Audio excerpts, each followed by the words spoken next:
मिलता है। इसके बाद पढ़ना है हमको इलेक्ट्रिकल कंडक्टिविटी सॉलिड में। 3 टर्म होते हैं, कंडक्टर, सेमीकंडक्टर और इंसुलेटर। तीनों टर्म के बारे में बहुत अच्छे से जानते हो, उन तीनों को पढ़ना है इसके अंदर। Electricity produced on heating a polar crystal, अगर किसी पोलर क्रिस्टल को हीट करने से उसमें इलेक्ट्रिसिटी जनरेट होती है तो उसको पायरो इलेक्ट्रिसिटी कहते हैं। क्या कहते हैं? Pyroelectricity. और अगर मैकेनिकल स्ट्रेस अप्लाई किया जाए, मैकेनिकल फोर्स अप्लाई किया जाए और आयंस के डिस्प्लेसमेंट से इलेक्ट्रिसिटी जनरेट हो तो उसको कहते हैं पाइजो इलेक्ट्रिसिटी। पाइजो इलेक्ट्रिसिटी। 2 टर्म ये ध्यान रखिएगा। पहला टर्म कंडक्टर, सुचालक। कंडक्टर क्या होते हैं? जो इजिली इलेक्ट्रिसिटी को, हीट को कंडक्ट करे, वो कंडक्टर है। 2 तरह के होंगे, या तो मेटालिक कंडक्टर होंगे या फिर इलेक्ट्रोलिटिक कंडक्टर। जो लिक्विड स्टेट में होते हैं उनको इलेक्ट्रोलिटिक कंडक्टर कहते हैं और जो सॉलिड स्टेट में होते हैं उनको मेटालिक कंडक्टर कहते हैं।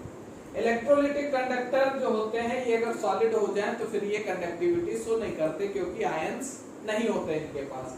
कंडक्टिविटी की जो रेंज है वो आपको दी है 10⁴ से 10⁷ ohm inverse metre inverse. Simple से टर्म है ये। सेमीकंडक्टर समझना है क्योंकि इससे क्वेश्चन अराइज होता है।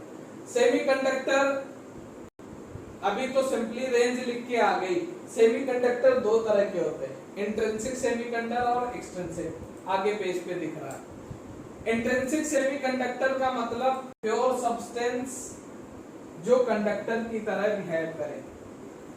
प्योर सब्सटेंस जो होते हैं रूम टेम्परेचर पे वो इंसुलेटर हो, लेकिन रूम टेम्परेचर पे वो इंसुलेटर हो लेकिन हायर टेम्परेचर पे वो कंडक्टर हो जाए तो उसको क्या कहते हैं?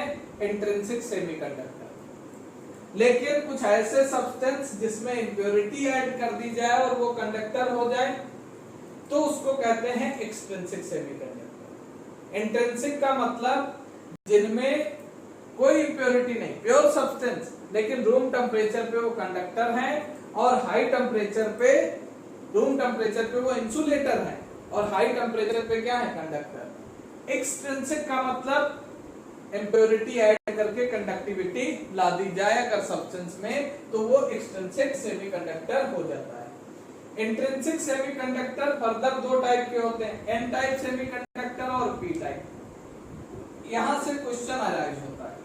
आपके पास 13 ग्रुप एलिमेंट है, 14 ग्रुप है और 15 ग्रुप है।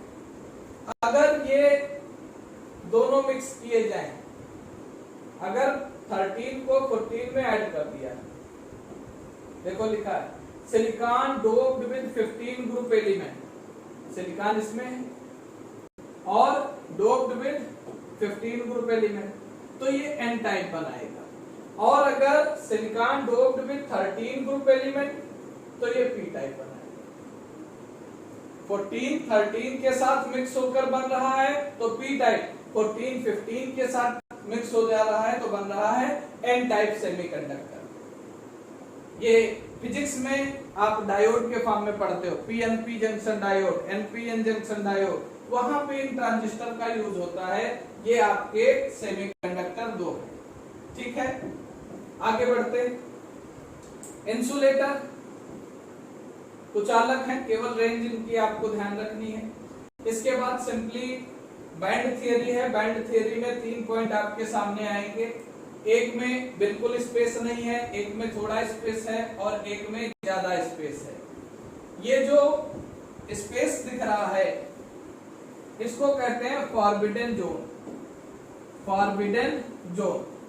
और ये जो रेड बैंड दिख रहा है this is called conduction band, conduction band. और जो येलो दिख रहा है दिस इज वैलेंस बैंड। जहां बिल्कुल स्पेस नहीं है ये कंडक्टर है, जहां थोड़ा स्पेस है ये सेमीकंडक्टर है, और जहां बहुत ज्यादा स्पेस है ये क्या है? इंसुलेटर है। ये क्या है? इंसुलेटर।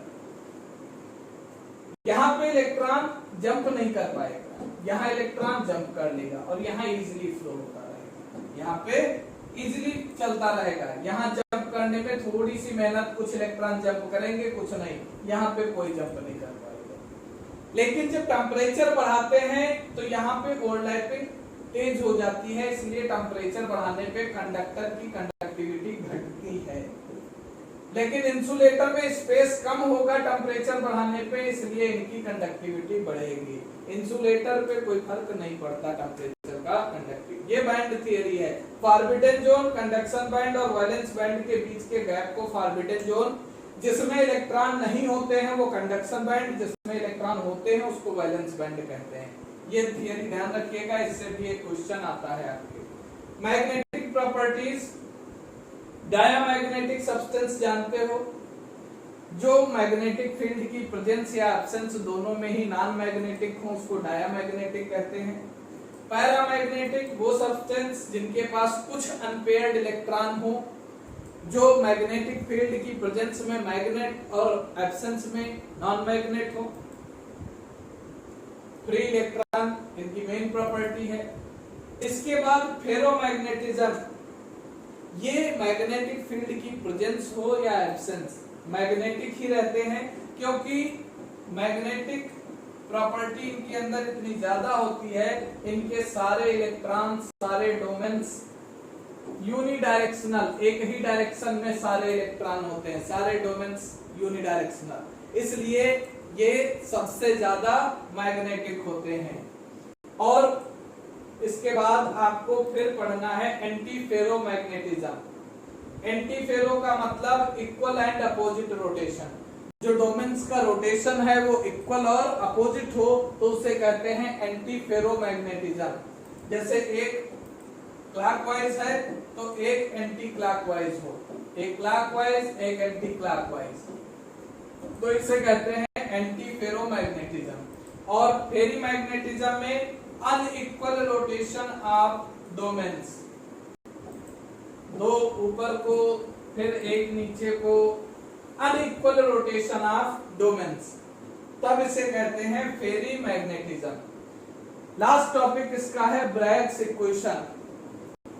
एक एक्सरे बीम जिसकी वेवलेंथ जेड लैम्डा है, अगर किसी क्रिस्टल स्ट्रक्चर से टकराती है, किसी क्रिस्टल स्ट्रक्चर से, क्रिस्टल सरफेस से टकराती है, तो maximum intensity of light reflected rays जो होती हैं उनके बीच का angle sin theta is equal to n lambda upon 2d। d is the distance between the rays, n is the number of reflected rays, lambda wavelength, sin theta angle. इस equation का use करके हम किसी भी crystal का structure निकाल सकते हैं। ये लास्ट टॉपिक था यहाँ का। इसका क्वेश्चन आपको जनरली सिर्फ और सिर्फ मिलता है कंपटीशन में। यहीं पे चैप्टर एंड होता है, फर्स्ट चैप्टर फिनिश। एक्सरसाइज बची है उसका आपको मिलेगा सॉल्यूशन के साथ वीडियो। और तब तक आप देखते रहिए, लाइक और शेयर और कमेंट करते रहिए। धन्यवाद, थैंक यू।